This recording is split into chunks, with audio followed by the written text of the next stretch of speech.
Hi friends, welcome to Yashika Kashvin channel. இன்றைக்கி நம்ம பார்க்க போகிற டிஷ்ஷு தக்காளி தொக்கு. சூப்பரான தக்காளி தொக்கு. இது ரைஸ்க்கும் சாப்பிட்டுக்கலாம், சப்பாத்தி, தோசை, இட்லி, இந்த மாதிரி எந்த இதுக்கு வேணாலும் இதை சாப்பிட்லாம். ரொம்ப டேஸ்டியாக இருக்கும். இதை நிறைய செஞ்சு கூட ஸ்டோர் பண்ணி ஃப்ரிட்ஜில் வச்சுக்கலாம், நல்லாவே இருக்கும். அதுக்கு தேவையானது நான் 1/2 கிலோ தக்காளி எடுத்துருக்கேன். அந்த தக்காளியை கட் பண்ணிவிட்டு கொஞ்சமாக புளி நாரெல்லாம் எடுத்துகிட்டு அந்த புளியோடு இதை ஊற வச்சிடணும். தக்காளியை போட்டு கடாயில் எண்ணெய் ஊற்றி நல்லெண்ணெய் ஊற்றிக்கோங்க.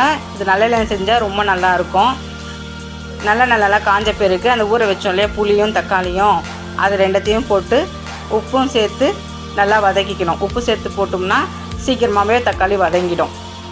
தக்காளி நல்லா குழஞ்சி வெந்த பிறகு அதை அப்படியே ஸ்டவ் ஆஃப் பண்ணிவிட்டு கொஞ்சம் நேரம் ஆற விடணும்.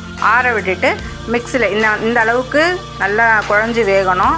வெந்த பிறகு மிக்ஸி ஜாரில் தண்ணி இல்லாமல் இருக்கணும். மிக்ஸி ஜாரு அப்போ தான் ஸ்டோர் பண்ணி வைக்க முடியும். நாங்கள் ஒரு நாளைக்கு தான் செஞ்சேன். நீங்கள் வச்சு சாப்பிட்ற மாதிரி இருந்ததுன்னா, நிறைய செய்கிறதா இருந்தால் தண்ணி இல்லாமல் பார்த்துக்கோங்க. தக்காளிலையும் சரி, மிக்ஸி ஜார்லேயும் சரி, எதுலேயுமே ஈரம் இல்லாமல் செய்யணும்.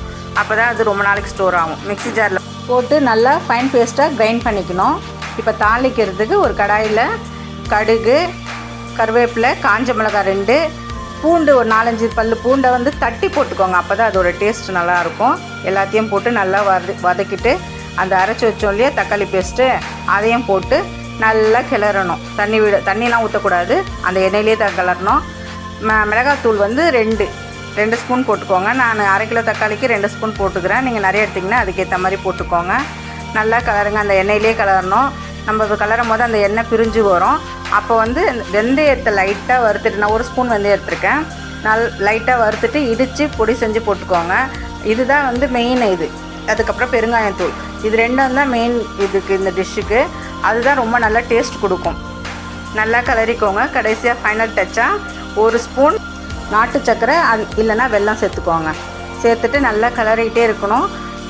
எண்ணெய் பிரிஞ்சு வரும் பாருங்கள். அந்த கலர அந்த எண்ணெய் பிரிஞ்சு வருதுல, அப்போ நல்லா குக் ஆகிடுச்சுன்னு அர்த்தம்.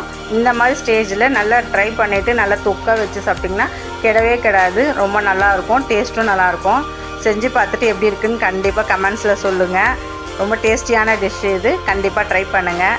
இந்த வீடியோ உங்களுக்கு பிடிச்சிருந்தால் லைக் பண்ணுங்கள், ஷேர் பண்ணுங்கள், சப்ஸ்கிரைப் பண்ணுங்கள். தேங்க்ஸ் ஃபார் வாட்சிங். பாய்.